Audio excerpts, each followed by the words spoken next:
ഡൽഹി മദ്യനയ അഴിമതി കേസിൽ ബിആർഎസ് നേതാവ് കവിതയ്ക്ക് തിരിച്ചടി. ഇഡി കസ്റ്റഡി കാലാവധി അവസാനിച്ചതിനെ തുടർന്ന് ഇന്ന് റോസ് അവന്യൂ കോടതിയിൽ ഹാജരാക്കിയ കവിതയെ കോടതി 14 ദിവസത്തെ ജുഡീഷ്യൽ കസ്റ്റഡിയിൽ വിട്ടു. ജിഷ്ണു കൃഷ്ണൻ ചേരുന്നു. ജിഷ്ണു, ഏറ്റവും പുതിയ വിവരങ്ങൾ.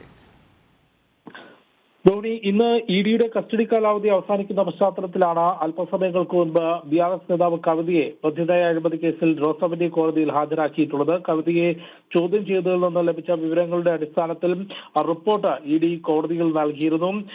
കവിത ജാമ്യാപേക്ഷ മുൻപോട്ട് വെച്ചിരുന്നെങ്കിലും അത് പരിഗണിക്കാൻ സാധിക്കില്ല എന്നുള്ളതാണ് കോടതി വ്യക്തമാക്കിയത്. നിലവിൽ ഇഡിയുടെ കസ്റ്റഡി കാലാവധി അവസാനിക്കുകയും ഒപ്പം കേസിൽ ഈ മദ്യനയ അഴിമതിയുടെ പ്രധാനപ്പെട്ട ഇടനിലക്കാരാണ് കെ കവിതയും ഒപ്പം വ്യവസായി വിജയ് നായരും എന്നുള്ളത് എൻഫോഴ്സ്മെന്റ് ഡയറക്ടറേറ്റ് കുറ്റപത്രത്തിലും ഒപ്പം ഇന്ന് നൽകിയിട്ടുള്ള റിപ്പോർട്ടിലും ചൂണ്ടിക്കാട്ടിയിട്ടുണ്ട്. തുടർന്നാണ് കവിതയെ ജുഡീഷ്യൽ കസ്റ്റഡിയിലേക്ക് വിടാൻ കോടതി തീരുമാനിച്ചിട്ടുള്ളത്. അതോടുകൂടി ബിആർഎസ് നേതാവ് കവിത മദ്യനയ അഴിമതി കേസിൽ ഇന്നു മുതൽ ജയിലിലേക്ക് പോകേണ്ട അവസ്ഥയാണുള്ളത്. 14 ദിവസത്തെ ജുഡീഷ്യൽ കസ്റ്റഡിയിലേക്കാണ് നിലവിൽ കവിതയെ കോടതി വിട്ടിട്ടുള്ളത്.